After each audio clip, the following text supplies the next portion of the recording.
Jika kalian sedang asik nongkrong di pinggir jalan, terutama jalur-jalur favorit perlintasan bus seperti di Pantura, jalur selatan, atau jalur Sumatera, kalian pasti pernah lihat sekelompok orang berdiri di pinggir jalan sambil merekam bus di HP-nya. Bahkan ada yang sampai ngebawa kamera untuk merekam bus-bus tersebut saat berjalan atau pas berada di pangkalan.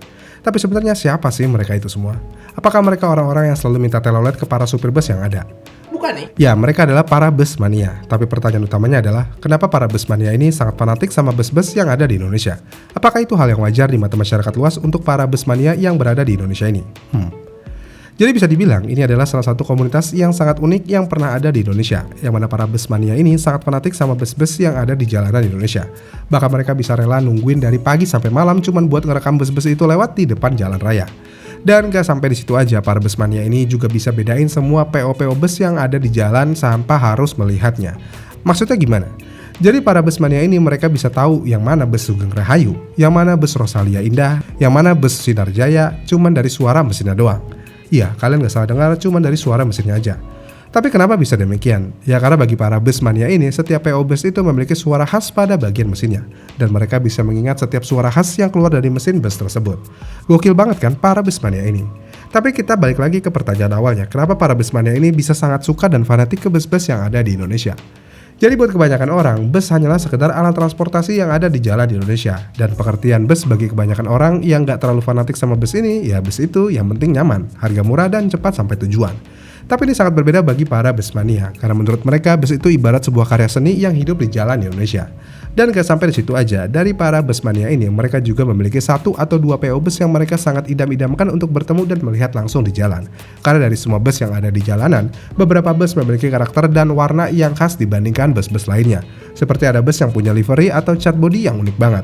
Ada juga yang punya motif batik, ada yang warna ngejreng sampai bling-bling. Dan ada juga bus yang simple elegan ala bus-bus eksekutif. Dan dengan keberagaman motif dan corak bus-bus yang ada di jalanan ini membuat para bus mania mempunyai idola busnya masing-masing, sesuai dengan selera corak yang mereka sukai. Kemudian selain itu, bus-bus dari karoseri seperti Adiputro, Laksana, atau Tentrem, itu juga punya basis penggemarnya masing-masing. Gimana?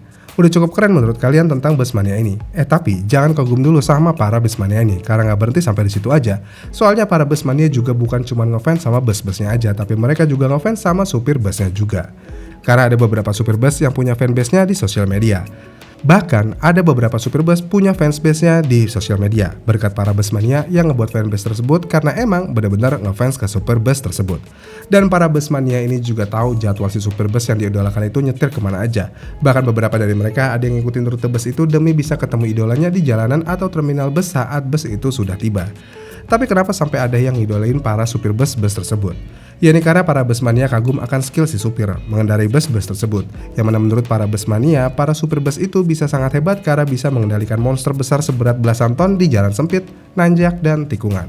Bahkan ada yang sangat kagum dengan skill para supir ini ketika si supir bus bisa overtake truk-truk besar di jalur yang cukup ekstrim, kayak di Sumatera atau daerah pegunungan di daerah Pulau Jawa. Apalagi kalau si supir punya gaya nyetir yang khas saat mengendarai busnya. Udah pasti makin banyak bus mania yang ngefans ke supir tersebut. Tapi selain dari hal-hal itu semua, biasanya para anggota bus mania ini sangat solid satu sama lainnya. Bahkan gak sedikit yang menganggap kalau member bus mania ini adalah saudaranya mereka. Kenapa bisa?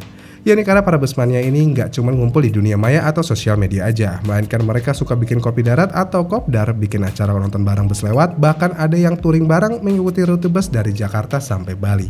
Selain itu mereka juga saling tukar info jadwal bus, info supir favorit lagi bawa unit yang mana, sampai bocoran-bocoran rute baru suatu PO bus. Bahkan banyak dari mereka yang akhirnya dapat kerja di dunia perbesan karena mereka udah aktif di komunitas bus mania ini.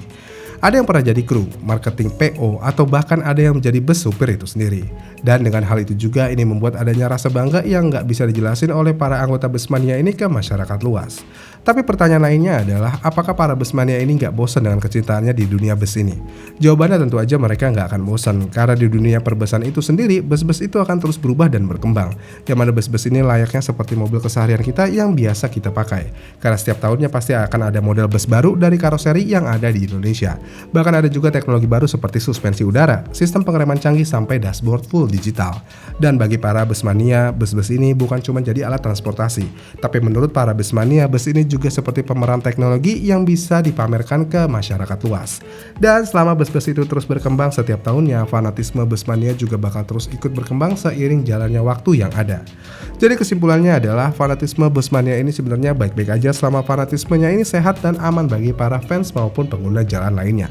Karena jika kalian fanatik tapi melupakan keselamatan diri kalian sendiri seperti berdiri di tengah jalan buat ambil gambar atau ikut-ikutan nyetir ugal-ugalan, itu jelas salah satu contoh fanatisme yang salah dan bisa berdampak buruk buat nama baik bus mania itu sendiri. Makanya kalau ada yang mulai melakukan hal-hal senegatif itu, sebaiknya diadakan tokoh atau ketua dari member bus mania ini untuk menegur orang-orang yang membahayakan keselamatan dirinya sendiri maupun orang lain di jalan. Karena hal-hal yang seperti itu yang membuat masyarakat luas resah dan kadang suka kesal akan kelakuan-kelakuan oknum pecinta bus tersebut.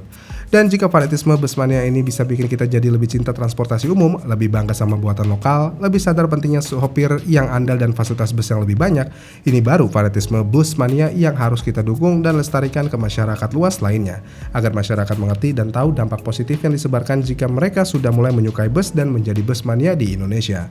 Iya kan? Gimana menurut kalian? Komen di kolom komentar di bawah ya, dan sampai jumpa di video selanjutnya.